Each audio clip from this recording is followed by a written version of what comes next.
बहुत समय पहले की बात है। एक घना जंगल था जिसका नाम सतवन वन था।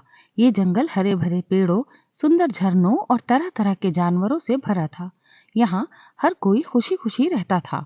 लेकिन एक समस्या थी, इस जंगल का कोई राजा नहीं था। जंगल के सभी जानवर चाहते थे कि कोई बुद्धिमान और न्यायप्रिय राजा हो जो सबका ध्यान रखे। इसीलिए जंगल की सबसे बूढ़ी हाथी मातंगी दादी ने सभी जानवरों को एक बड़ी सभा में बुलाया। सभा में शेर, हाथी, लोमड़ी, भालू, हिरन, बंदर, खरगोश और कई अन्य जानवर आए। मातंगी दादी ने कहा, हमारे जंगल में एक राजा होना चाहिए जो बहादुर, बुद्धिमान और दयालु हो। इसीलिए हम एक प्रतियोगिता रखेंगे। जो भी इस परीक्षा को पास करेगा वही जंगल का राजा बनेगा। सब जानवर उत्साहित हो गए। फिर दादी ने नियम बताए। पहला, साहस की परीक्षा। जो सबसे बहादुर होगा वही पहला दौर पास करेगा। बुद्धिमता की परीक्षा। जो सबसे चालाक और होशियार होगा वही दूसरा दौर पार करेगा। दयालुता की परीक्षा। जो सभी के साथ न्याय करेगा और मदद करेगा वही राजा बनेगा। शेर, हाथी, भालू और लोमड़ी ने राजा बनने की इच्छा जताई। पहली परीक्षा के लिए जंगल में एक अंधेरी गुफा चुनी गई। कहा जाता था कि वहां एक खतरनाक मगरमच्छ रहता था जिसने कई छोटे जानवरों को डरा रखा था।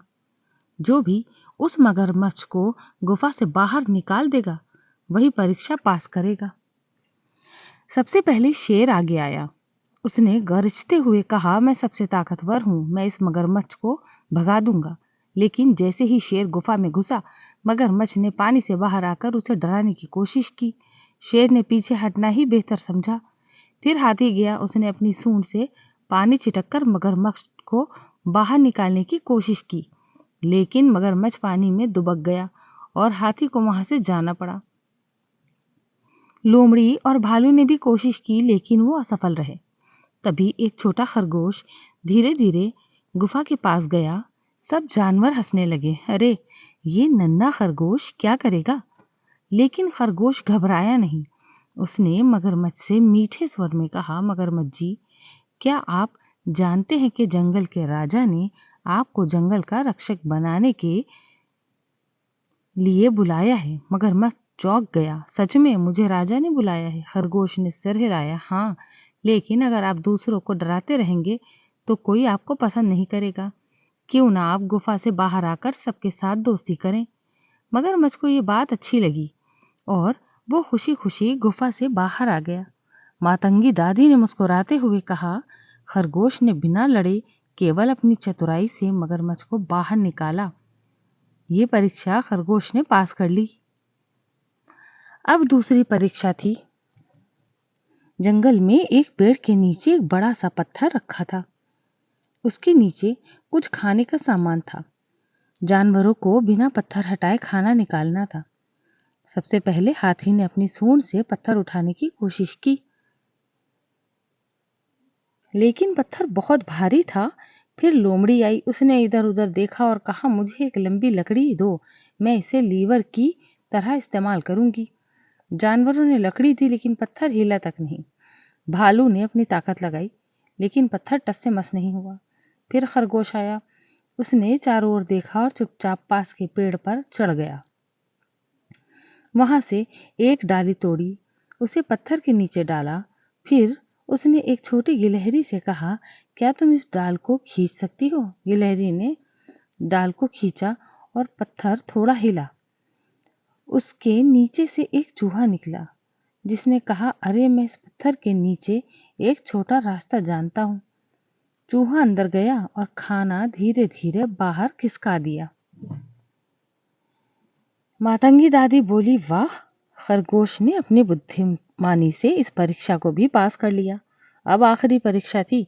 जंगल के एक हिस्से में कुछ घायल जानवर थे जिन्हें किसी की मदद की जरूरत थी। सबसे पहले शेर वहां पहुंचा। उसने घायल हिरन को देखा और कहा, इसे आराम करने दो, ये खुद ठीक हो जाएगा, और चला गया। हाथी ने अपने बड़े कान हिलाए और कहा, मैं इन पर पानी छिड़क सकता हूँ। लोमड़ी ने कहा, हमें इनका इलाज करना चाहिए, लेकिन मेरे पास समय नहीं है। फिर खरगोश वहां पहुंचा। उसने सभी घायल जानवरों की पट्टी की, कुछ के लिए जड़ी बूटी लाया और पानी भी पिलाया। मातंगी दादी ने देखा और कहा, खरगोश ने सच्ची दयालुता दिखाई। ये परीक्षा भी खरगोश ने पास कर ली। अब सबकी निगाहें मातंगी दादी की तरफ थीं। उन्होंने घोषणा की, हमारा जंगल ताकत से नहीं बल्कि बुद्धिमता, साहस और दयालुता से चलेगा। इसीलिए जंगल का नया राजा होगा खरगोश। सब जानकर चौंक गए, लेकिन फिर तालियां बजाने लगे। खरगोश राजा की जय। खरगोश विनम्रता से बोला, मैं राजा नहीं बल्कि एक सेवक की तरह जंगल की सेवा करूंगा। मैं हर किसी की भलाई का ध्यान रखूंगा। पहला, सच्चा राजा वही होता है जो सबसे पहले दूसरों की सेवा करे। दूसरा, ताकत से ज्यादा जरूरी बुद्धिमानी और दयालुता होती है। तीसरा, छोटे हो या बड़े, हर कोई अपनी चतुराई और अच्छाई से महान बन सकता है।